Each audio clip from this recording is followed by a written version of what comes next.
adalah perjalananku dan kawan-kawan SMA Negeri 1 Cihara untuk berkunjung ke suku Baduy.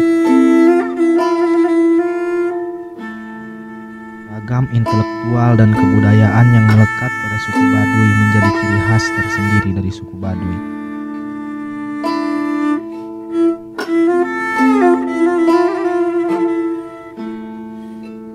Nilai dan norma adat yang masih berlaku menjadi daya tarik tersendiri bagi kami untuk mempelajari siklus kehidupan mereka.